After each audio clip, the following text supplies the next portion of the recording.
We are back in Virginia this weekend at Busch Gardens Williamsburg to enjoy their annual Food and Wine Festival. It is the 10th anniversary of Virginia's largest spring food and wine festival. That is how they advertise it, which makes us wonder which food and wine festival we're missing out on in Virginia outside of the spring months. But regardless, you can experience the Busch Gardens Food and Wine Festival Thursdays through Sundays from now until June 11th. It is well worth a visit. The park is especially beautiful in the spring, and the rides and shows are a lot of fun. But the headliner at this festival is the food and wine. And since we aren't really wine people, the headliner for us is the food. In this video, we will show you the food and drinks we tried and rank them on a 5-star ranking system. 5 stars means we would definitely get this again if we go back to the festival. 1 star means we definitely would not ever try this again. So the closer it is to 5 stars, the better it is.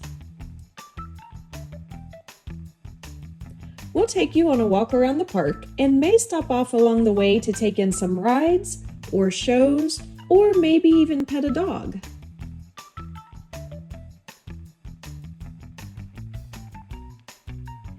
We purchased a 10-item sampler card for $65, and we will show you all 10 items that we tried. A new booth they had this year was Decade of Delights. The menu at this booth rotates each week during the festival and features popular tastes from the past 10 years of events, since the menu does change a bit each year. In fact, it changed this year. Both Alice's favorite item and my favorite item from last year's festival are nowhere to be found this year. While we were there, this booth featured favorites from the Canadian booth during the years of 2014 to 2017, for example. Next weekend features past favorites from the France and Greece booths. At Decade of Delights, we tried the mac and cheese with Canadian bacon. It had a dusting of cornmeal on top. This was good mac and cheese, and the Canadian bacon really added to the flavor. The cornmeal crumbles gave it a nice texture. It wasn't the best mac and cheese I've ever eaten anywhere, but it was good. We give it 4 out of 5 stars.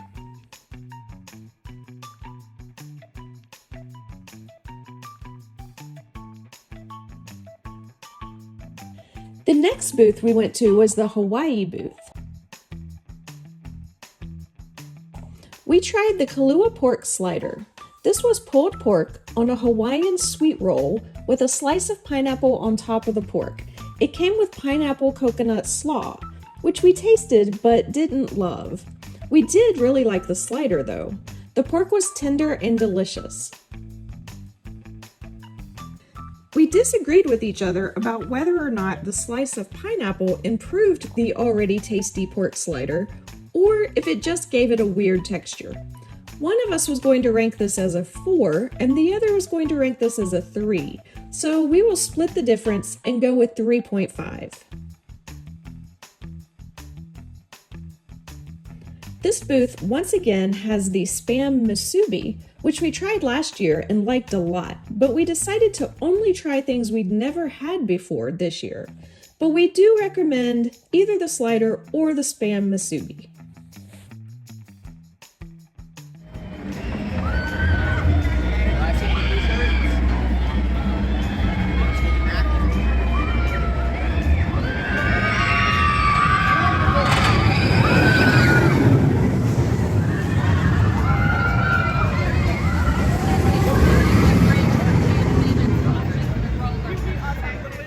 The weekend we were at the festival included Cinco de Mayo.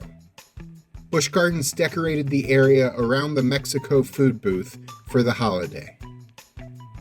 Also, as part of the celebrations, they had festive music playing in the area, and they had animal meet and greets in the area as part of the festivities too.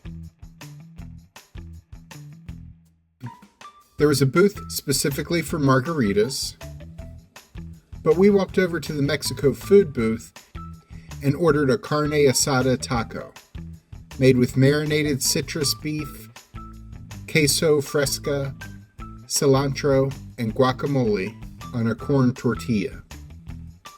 Alice would have liked this more if it were a hard shell taco instead of soft. I actually prefer soft shell tacos, so I was pretty happy with it. So we'll split this one and say it's 3.5 out of 5 stars as well. The beef tasted really good. While we were in the area, there was a bald eagle that the animal keepers were showing us. These animals are not normally on display here, it's just part of the Cinco de Mayo schedule. However, the Mexico booth is right next to the bird aviary, so throughout the rest of the festival, you are just a short walk away from being able to feed the birds.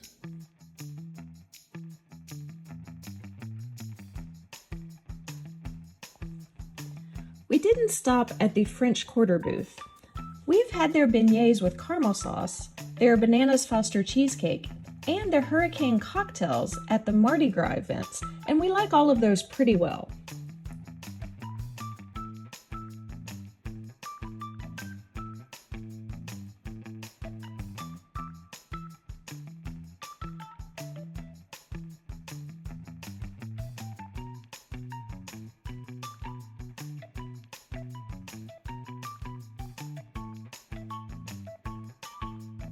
We also skipped over the Brazil booth this year.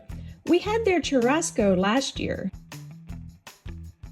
It is grilled beef with chimichurri sauce. We liked it a lot. But again, we were only trying things we had not tried at their previous festivals.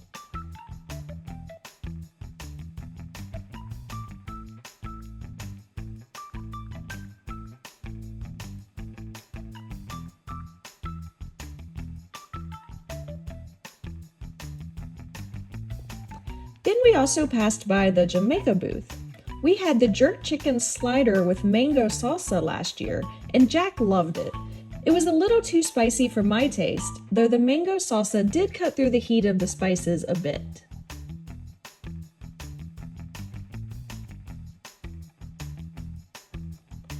It was in this area that we were reminded that we are just days away from Busch Gardens' newest coaster, Dark Coaster, opening. It is an indoor straddle coaster taking place in a ride building that used to house a ride called Dark Castle. Jack is excited to try it out. Next weekend is annual members preview, as it will be open for pass holders to ride once, May 11th through the 14th. It will then open the next weekend to the general public on May 19th. A nearby bar has also been rethemed to the Dark Castle lore.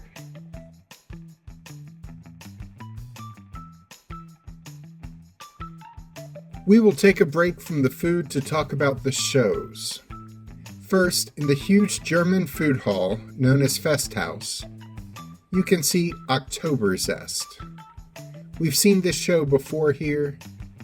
This venue celebrates Oktoberfest all year round, and you can enjoy German culture through the music and dance of this show. The show lasts about 20 minutes. This is a good place to enjoy a meal in the air conditioning as you watch a show on a hot day.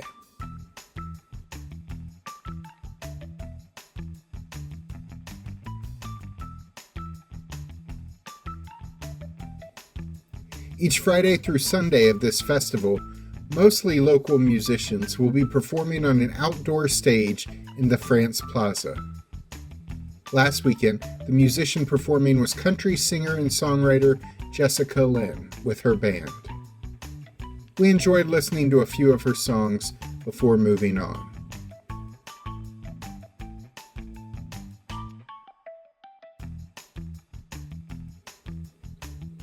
The next show we saw was The Sounds of San Marco in the Italy Plaza. This show featured 2 singers and 3 musicians performing songs from well-known performers such as Frankie Valli, Perry Como, and Leonard Cohen.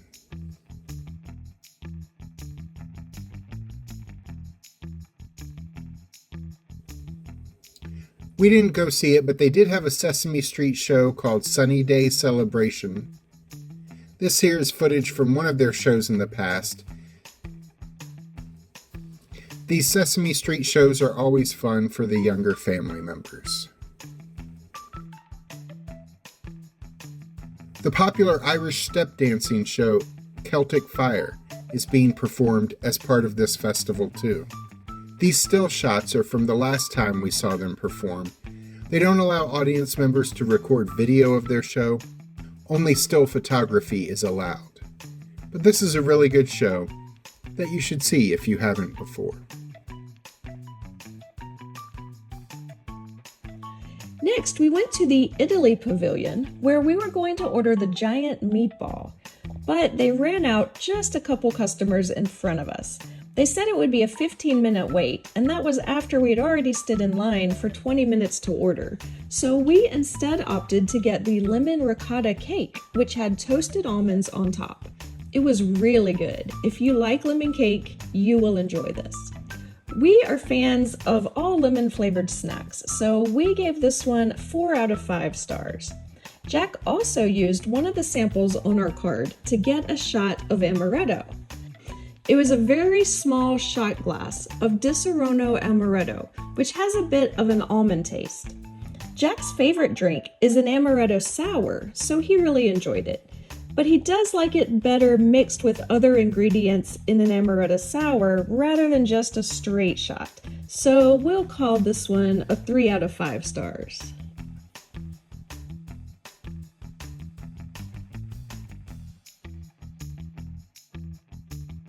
At the Japan booth, we ordered the Impossible, which features impossible plant-based meat with Asian slaw on a steamed bao bun. This was our first time ever trying impossible meat, which is made from plants and is called impossible because it tastes so much like real meat. And I will say, it did actually taste like meat. If I didn't know it was plant-based, I would have thought this was real meat. Not high quality meat, mind you, but I really would have thought it was actually meat. We both like this okay, but I don't love the texture of steamed bao buns. We give this a respectable 3 stars.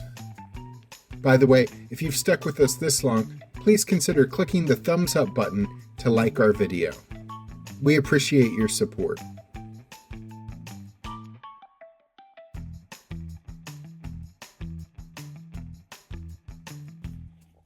We then checked out the local favorites at the Virginia booth.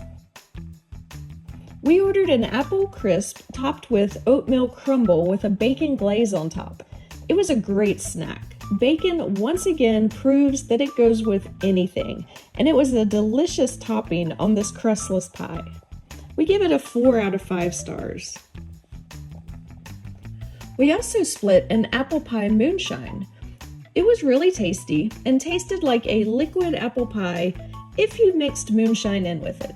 We give this drink 4 out of 5 stars.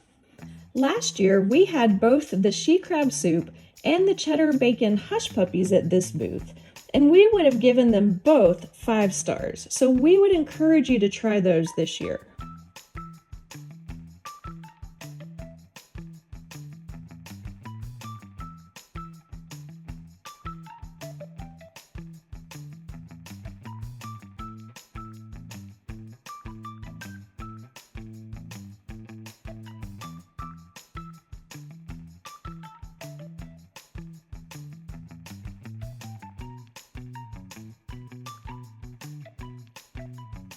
The final booth is Australia, and if you were wondering if we were going to give anything we tried this year 5 stars, you're about to find out.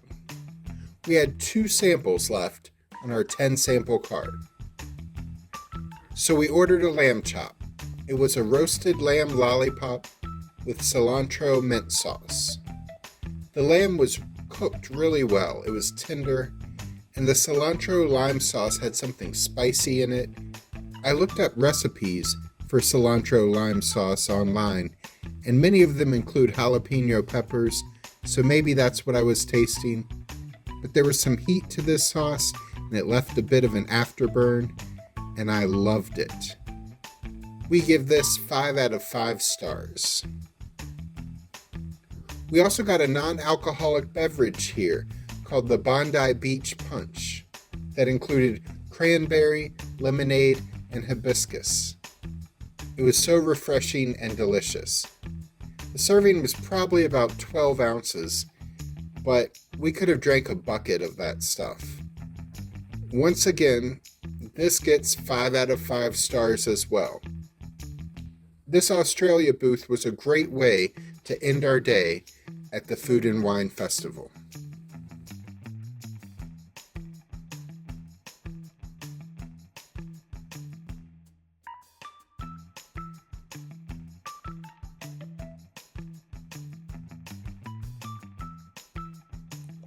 There were several booths that did not have food, just alcohol, like Island Freeze, which had large batches of frozen cocktails remade in icy machines,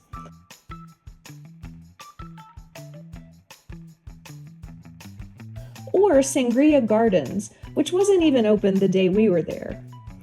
There's also one called Herbal Infusion, which has cocktails that we did not really enjoy last year at all. We would have given them 1 star if we had tried them today. Although those cocktails were being made one at a time, so perhaps it may depend on how good of a bartender they have working when you walk by. There's also a wine bar in the France Plaza and a beer booth in Germany featuring a number of beers that are brewed in Virginia. So, in closing, a few pro tips. Number 1, get the 10 sample card for $65 or the 15 sample for $85, which is an even better deal. But be sure to keep track of what you're buying. Some of the samples only cost $5 or $6 if you pay for them outright. If you pay $65 for a 10 sampler card and then you get 10 items that were $6 or less, then you've lost money by getting the card. However, if you mostly select food and drinks in the $7 or $8 range, you will have saved money. If you're going more than once to this festival over the next month, you can use any samples that remain on your card at the end of your first visit when you come back on your next visit. Pro tip number 2. Never win a giant banana at the carnival games early in the day. We saw several people walking around with giant bananas that they won. Then they had to carry them all day and figure out where to stash them while they were on rides. Anyway, we thought everything we tried at the festival this year was at least okay, and much of it was really good. Everyone's tastes are different, so if you go, let us know what you liked and what you didn't like during your visit. Click the links at the end of this video to check out a video comparing the thrill rides of Busch Gardens Williamsburg with the thrill rides of nearby theme park King's Dominion. Or check out the other video of our experience last summer at Busch Gardens Williamsburg's Summer Nights Festival. I'm Alice. And I'm Chad. Be sure to click the subscribe button and the notification bell so we can see you the next time we're traveling through.